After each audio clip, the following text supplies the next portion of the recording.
Hi மக்களே, எல்லோரும் எப்படி இருக்கீங்க? நல்லா இருக்கீங்களா? இப்போ நம்ம அரை மசாலா குழம்பு எப்படி வைக்கிறதுன்னு சொல்லித்தர போகிறேன். குழந்த பெற்றவங்க சாப்பிட்றது, உடம்பு வலி மேல் வலி எல்லாத்துக்கும் நல்லது. குறுக்குளைச்சலுக்கெல்லாம் நல்லது பெண்களுக்கு. அந்த அரை மசாலா குழம்பு எப்படி வைக்கிறதுன்னு நான் சொல்லித்தரேன். வாங்க வீடியோக்குள்ளே போகலாம். முதல்ல ஒரே ஒரு தக்காளி, 2 பூண்டு உடச்சி வச்சுக்கணும், கருவேப்பிலை, அப்புறம் தேங்காய் ஜாரில் போட்டு அடித்து வச்சிடணும். அது கூட சின்ன வெங்காயம், ஜீரகம், கருவேப்பிலை போட்டு அரைச்சி எடுத்து வச்சுக்கிடுங்க.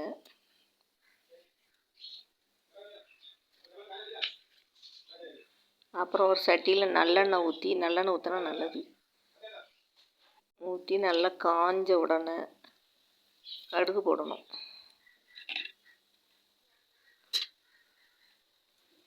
அப்புறம் இது அரை மசாலா, இது குழம்பு மசாலா, பெருங்காயத்தூள், மஞ்சத்தூள், தேங்காய் அரைச்சி வச்சு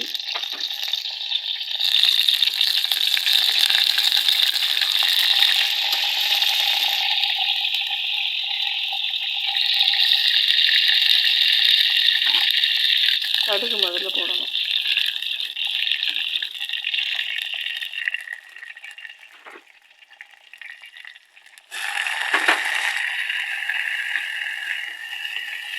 கடுகு பொரிஞ்ச உடனே கருவேப்பிலையை எடுத்து போடணும்.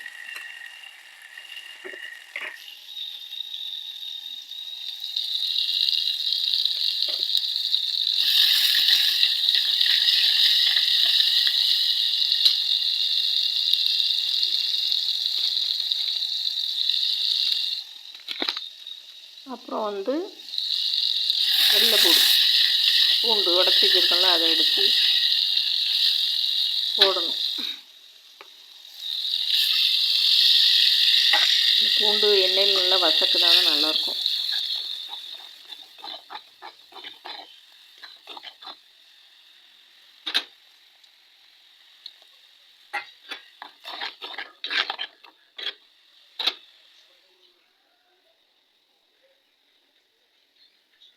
ஏற்கனவே எண்ணெய் காஞ்சிருக்கும், பூண்டு போட்டது நல்லா வதங்கிடும். அப்புறம் நீங்கள் தக்காளி எடுத்து போடலாம். ஒரே ஒரு தக்காளி, நிறைய போடக்கூடாது, புளிஞ்சக்கூடாது. ஒரே ஒரு தக்காளி பொடிசாக வெட்டி அதை வதக்கணும்.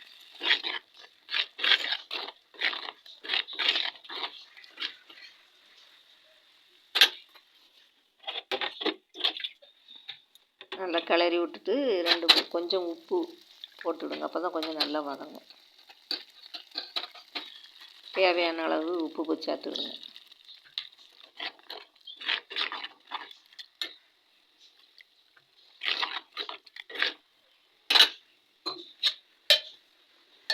கல் உப்பு போடுங்க.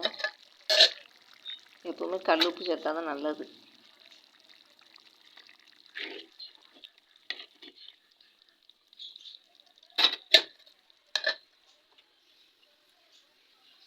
அப்புறம் நம்ம இந்த தேங்காய் அரைச்சி வச்சுருக்கோம்ல, அதை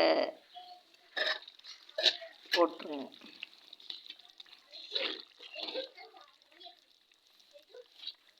உப்பு போட்டோன்னே கொஞ்சம் வதங்கிடும்.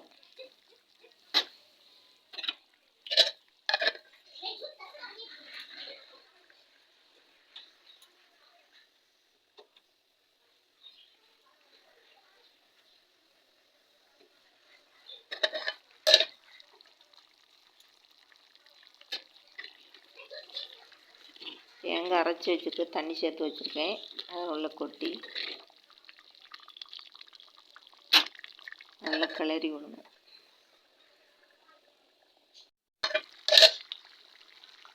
ஏன்னா அந்த தேங்காய் முதல்ல போட்டால் தான் நல்லா அந்த எண்ணெயில் நல்லா மிக்ஸ் ஆகி நல்லா வெந்துடும். அப்புறம் பொடி போட்டு கொஞ்ச நேரத்தில் நம்ம இறக்கிடலாம்.